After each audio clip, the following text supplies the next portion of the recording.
Hello there, welcome to my views and news. Another situation report for you from the Amhara region, where 4 days ago, Ethiopian military launched a ground offensive. Again, it's a mainly ground offensive, viewers. For new viewers, I want to remind them, I want to tell them that I want to remind the old viewers and tell the new viewers that this is basically a ground offensive. So far, no large scale use of Ethiopian Air Force or Ethiopian jets, bombers, drones has been witnessed in this operation. Uh, so, what happened in the last 24 hours? We'll have a look at that in this video.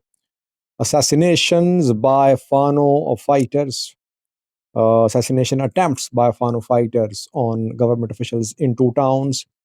Secondly, attacks on warehouses of fertilizers and teff and wheat in at least two places in the Amhara region. Thirdly, we'll have a look at the places where fighting is ongoing. Fano fighters entered a town yesterday and they attacked a prison camp there. They freed some prisoners too. Details for you in this video. We'll have a look at general trend too. What is the general trend when it comes to fighting? Which areas center of fighting? And what is Fano's strategy? Do they have any strategy? What is military strategy? A look at that too in the end.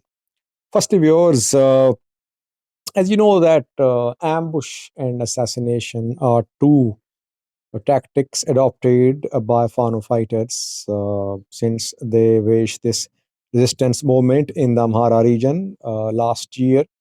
And so far, dozens of Prosperity Party members, government officials, police officials, military officials have been assassinated by Fano fighters. And obviously, you cannot carry out any such assassinations and ambush attacks without having a very effective intelligence network, which Fano fighters have in the Amhara region. So, yesterday, they carried out two assassination attempts in two different towns of the Amhara region. Firstly, Shoa Robit. Shoa Robit is the main town in North Shoa zone of the Amhara region. Robert Birhan main town. Then it was after an incident in Shorobit in which some Oromo teachers were killed allegedly by Fano fighters that military launched operation in the Amhara region. So that incident was not the sole reason behind the start of operation, but that incident showed the presence of Fano fighters in the vicinity of this area. And military announced the closure of this road and start of military operation against Fano fighters. But 4 days have passed, and Fano fighters still managed to carry out an attack in Shorobit on Shorobit's top security officials. Reportedly, Shoa Robit, head of security, has been killed in this attack by Fano fighters. His son Getacho is his name, reportedly. Police chief of Shoa Robit, Zirai Mole, was injured in this attack. And what happens after such attacks when top Prosperity Party members, police officials, military officials are killed in assassination or ambush attacks? Military takes revenge. Military starts house to house search operations and youths are arrested. That is what happened in Shorobit after that. A video is in circulation showing security forces thrashing, torturing local youths. The video is from Shorobit. The video seems to be linked to Fano's assassination attack in Shorobit. It is being claimed that dozens of people were arrested by Ethiopian military in Shorobit in the last 24 hours. So, first attack was in Shorobit. The video is in circulation in social media, graphic video. I cannot show you here. You can see only a screenshot of this video, but the video basically shows Ethiopian military officials torturing, beating youths in broad daylight on the streets of Shorobit. These security forces are never held accountable. They don't follow any code of conduct in their operations. They kill people extrajudicially, and no one has been held accountable so far. So that is why they don't worry about laws or accountability. They have been killing people extrajudicially in Oromia, in Tigray, in Benishangal Gumus. Same is happening in the Amhara region. Second assassination attack happened in Kobo, North Wallo. In Kobo, reportedly, a government official, has been killed in this attack. Four were killed. One is a top official, reportedly. His name is Mengiste Fantahun. His death is being confirmed too. So these were two attacks carried out, targeted attacks by Fano fighters in North Wallo and North Shore zones of the Amhara region. So while military is conducting operation to crush Fano fighters still have the capability to carry out assassination attacks, and they carried out the attacks into town.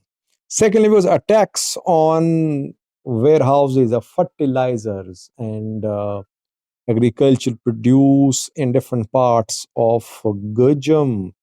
Both sides are accusing each other, but attacks are happening. Military issued a statement yesterday saying that Fano fighters tried to rob a fertilizer warehouse. Fano groups also issued statements claiming that military was stealing teff and wheat from people. It was destroying or it was stealing teff and wheat from people in Gojjam, and they claim that military robbed the city of Addis Kidane in Ago Abe zone. So both parties are accusing each other, but attacks are happening.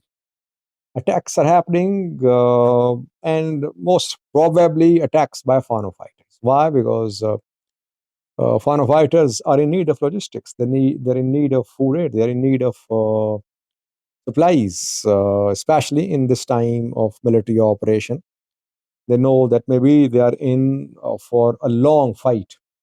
So they are in need of these supplies. Most probably, and according to what I've been told, most of these attacks are being carried out by Fano fighters. Now, what happened in the last 24 hours? What was the center of fighting? Well, fighting, as I said, is widespread in the Amhara region, in all parts of Amhara region. But Fano strategies seem to be very clear. Fano groups have entered Ago Avi zone. They're carrying out attacks there. They want to lay siege to Bahirdar. And they attacked Dangala yesterday. No, day before yesterday, they attacked Dangala. They entered Dangala. Military had to retreat from Dangala. Dangala is in Ago Avi zone. And then they entered another key town in Ago Avi zone yesterday, in Jibara. In Jibara, I think, is one of the main towns in Ago Avi zone. And here, Fano fighters stormed a prison camp too, and they freed prisoners as well. Addis Kidane as well, where Fano fighters entered 2 days ago. You see that all these towns in Jibara, Addis Kidane, Dangala are in Ago Avi zone. Fano fighters are penetrating the zone. Traditionally, they did not have large-scale presence here, but now they are expanding their presence in Ago Avi zone, while Ago militias, Ethiopian military, are trying to push them away. Why are they expanding their presence in Ago Avi zone? Because Ago Avi zone is very crucial, keeping in view its proximity to Benishangal Gumuz region and to neighboring Sudan. So you see that this one road leading to Bahirdar, starting from Miravi, Dangala, Injibara, uh, Talili, Bore, it is seeing fighting all along this road. We're seeing fighting all along this road, starting from the outskirts of Bahirdar up to Bore. It means that one supply line of Ethiopian military has been cut off. This road cannot be used by Ethiopian military to send supplies to its troops in Bahirdar. Same is happening along the other road as well. Here too, fighting along this road from the outskirts of Bahirdar towards Adith. Adit, and then Shiba uh, to the south as well. Heavy fighting in Adit reportedly yesterday. So this second road leading to Bahirdar, again fighting all along this road. And then in between these two roads, here Sakela can be seen where military claimed it killed dozens of Fano fighters yesterday. Paris Beth can be seen here too. Military claimed, by the way, military claimed to have killed more than 100 Fano fighters. And they mentioned these two places, Faris Beth Sakala, that military killed Fano fighters in these two areas.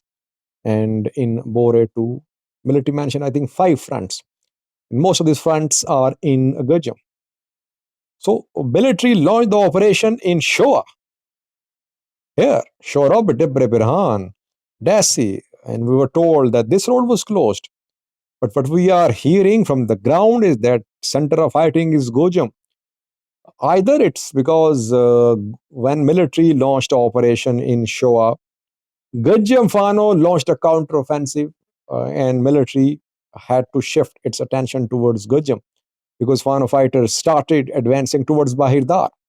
So now center of fighting is Gojjam, not Shoa, not North Wallo, though there is fighting in parts of North Wallo, like in Lalibela, close to Lalibela.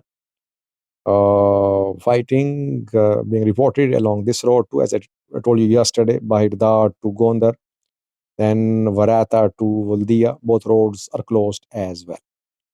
So I think this strategy of Fano fighters, that Fano fighters want to push towards Bahirdar, is working. Military is now diverting the operation towards Gojjam, I think. Though still in North Shore zone of the Mahara region, in Ansokia, Gamza, other parts, fighting is being reported. Overall, military is making some tall claims, claiming to have killed hundreds of Fano fighters. We don't know because so far no big names. Military shared some names yesterday, but no major Fano commander has been killed, captured, or injured in this attack. Overall, region is totally destabilized. Businesses closed, roads closed, transport vehicles not on the move, their movement suspended, and if this conflict goes on, if the fighting goes on, we could see closure of some airports too in coming days.